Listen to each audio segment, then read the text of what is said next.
Hey everyone, I wanted to make a video today, a real quick one, about a topic that's near and dear to my heart, which is the usefulness of journaling and nostalgia. Now, people ask all the time, well, should I keep a journal? Is it worth it?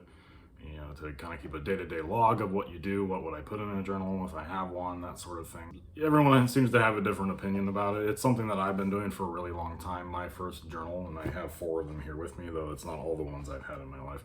My first one I started keeping in 1997, and so it's been a useful tool for me in my personal life, and I just wanted to share some of my experiences with that. And I also want to touch on the broader topic of the uses of nostalgia and sentimentality. Now, you'll often hear people talk about how it's pointless to spend time dwelling on the past. You shouldn't be overly sentimental. People who are overly sentimental seem to be more easily hurt than others. And I tend to think that there is something to this. In fact, it seems to me that a lot of people who preach that kind of doctrine tend to be very dynamic and often successful people. That was something that I kind of agreed with for a little bit, though I am a deeply sentimental person.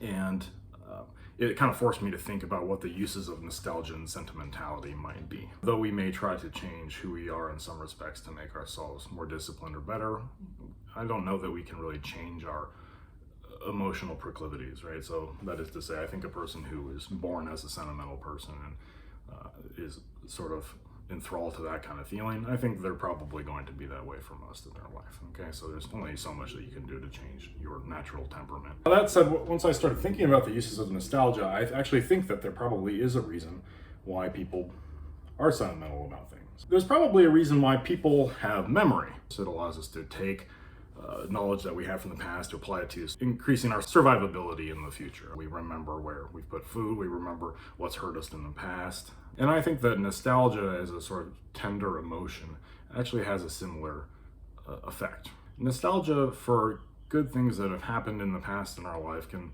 help us see ourselves through difficult situations. Now, you might ask yourself, okay, well, where does journaling fall into all of this? The idea of taking a personal journal or a log of your activities each day. Well, it's because your journal can serve as a record of your life and as a tool of useful sentimentality, let us call it that. Your journal can be any number of things. It can be a mere log of the daily activities that you participated in, purchases or investments you made, people who you saw, your business dealings.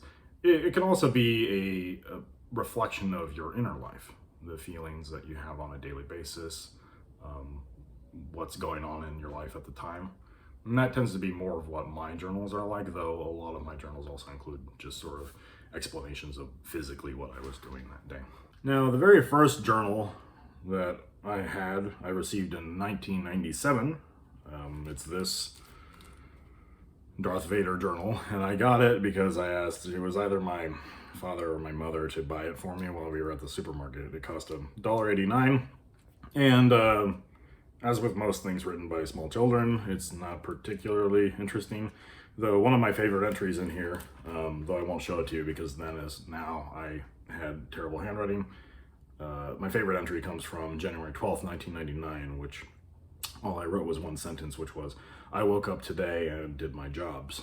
And I like this entry because my life has apparently not changed much since January 12th, 1999. I still more or less wake up and do my jobs. Though my vague memory of when I wrote this entry is that I didn't know how to spell chores. So I substituted jobs instead because, of course, my mother would make me do chores around the house, and that's what I would do often. In terms of more adult journals, I have a few here. I have this one, which is one of my favorites, which I started in 2011. And I actually think the first entry does a good job of explaining why I think journals are useful for people. A few days ago, I found 2 of my old journals while going through my closet.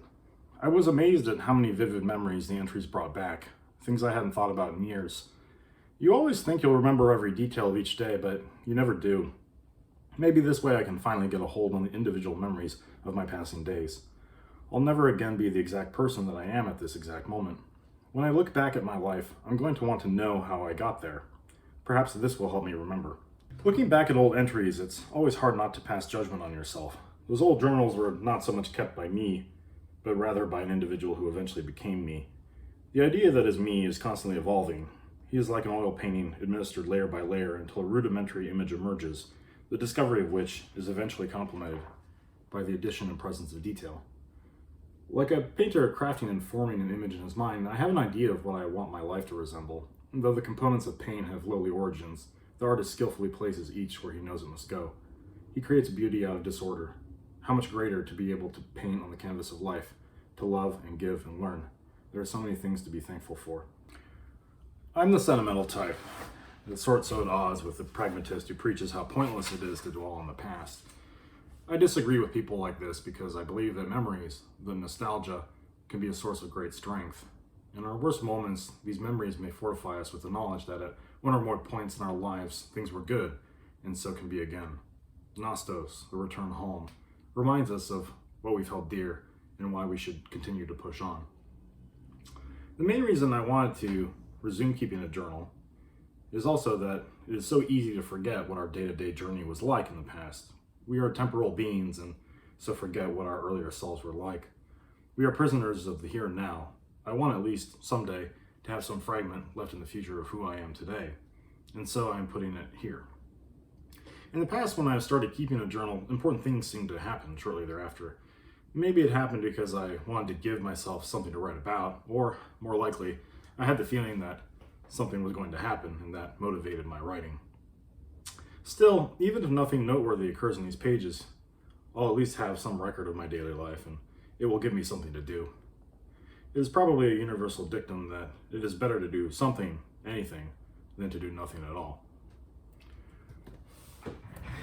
So that's been my experience with journaling. I'm going to continue doing it. I hope that you all consider doing it in your personal lives and that you find a way to make it useful to not only the person who you are currently, but who you wish to become in the future. Until next time.